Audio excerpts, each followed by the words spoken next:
Hey, everybody. Welcome to the Learn Play Foundation podcast, where you're going to learn all sorts of stuff about training, apprenticeships, and moving forward in the world. I'm BD Dalton, and I work with Learn Play Foundation, making sure that they can empower more people to get ahead in their world through education, apprenticeships, and learning. So I'll be joined today by quite a few different people, but one of them is actually Rachel, who is one of our learning managers. I think that that'd probably be the right title for you. You'll tell me differently, but that works with our apprentices to make sure that they're learning things not only about the world, but also about the businesses that they're working in. Rachel, welcome to the show. Thank you for that lovely introduction, BD. Yes, I am the Director of Learning at Learn Play Foundation, and it's my job to work with learners and employers to make sure that they're getting the best out of their learning experiences. So we use the levy transfer and apprenticeships in order to both upskill existing staff to make them a bit more digitally savvy, but also to encourage and support employers to hire new apprentices in order to empower their own workforce and ideally bring some of those services that they're paying for externally internally. So it saves them a little bit of money as well, with an economic wage structure to go along with it. So apprenticeships in the old days had a bad moniker on them, that they were just somebody that couldn't get educated, so they just had to go into an apprenticeship, and they're going to either be a craftsman or a boilermaker or whatever they were going to be. I don't think it's like that anymore, is it? So things have changed. And could you kind of tell us what it looks like now? Yeah, of course. It's far more than being told to go and get a glass hammer, tartan paint, a chocolate teapot. There's definitely used to be a bit of a stigma around both the types of people that would do apprenticeships and the apprenticeships that are available. They've expanded incredibly over the past 5 to 10 years. You can pretty much do an apprenticeship in anything, working in an abattoir, being a florist, but what we specialise in is the digital skills. So we look at content production, social media, digital marketing. We also do sales and business admin, customer service, but we really like to focus on upskilling people digitally because we know that there's a bit of a digital gap, especially with those that are already in the workforce and might not have done any training for quite some time.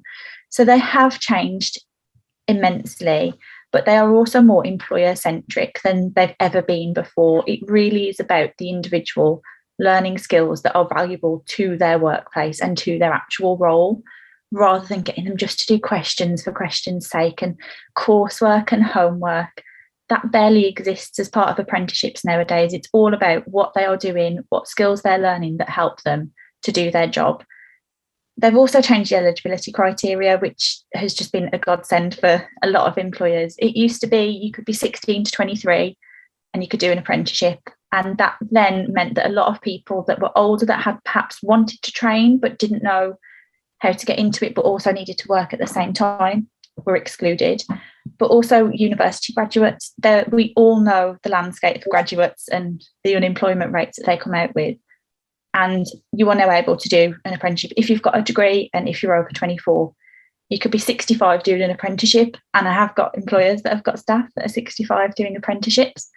So it really is completely open to everybody, which is great because it means employers can get a completely different calibre of individuals that either apply for a new apprenticeships, or it opens up their staff to be able to do apprenticeships where they wouldn't have been able to before.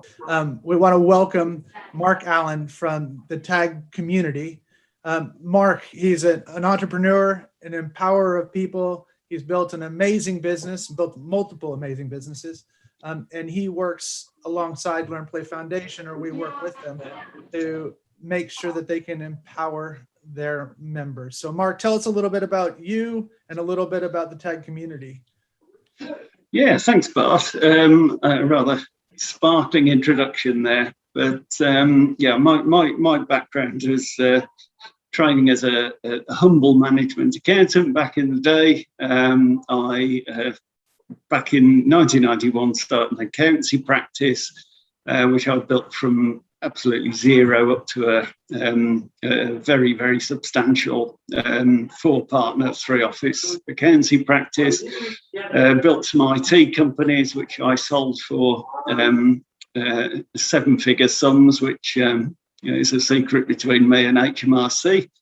And I've done lots of stuff with property, and more latterly, I got dragged out of retirement by some of my managing directors to start a tag, which effectively enables accountancy firms across the UK to compete with the top 10 UK accounting firms. So we've got over 300 consultants across 28 disciplines that are absolute specialists. So in a medical term, if you went to see your GP, they might refer you to an oncologist or a neurosurgeon or so forth. So we are the advisors to the accountants when they need the specialist advice, and we support them in lots of ways. So we're probably, all told, across the accountants ourselves, the supply chain in total, I think the turnover is about 106, 107 million a year. It's not too shabby. 106, 107 million a year.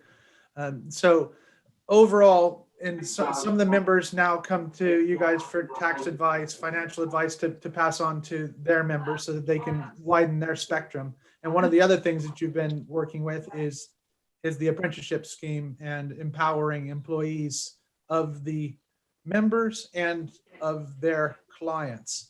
So Correct, yeah. How do you see that working, or how is that working? Well, we've got about obviously 80,000 clients now under that whole structure that we've developed over the last 6 years, and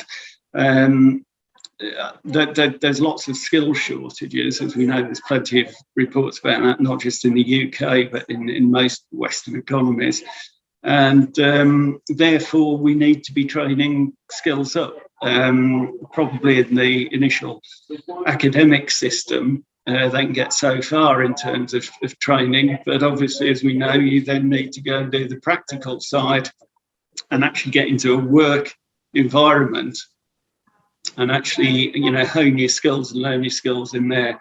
And obviously, we relish having the youngsters coming into the operations and bringing in new skills that they've grown up with. So it's a two-way thing as well. That some knowledge is immediately introduced, and then there is the training program, the apprenticeship program to hone into industry-specific knowledge and benefits as the apprenticeship scheme is seen through.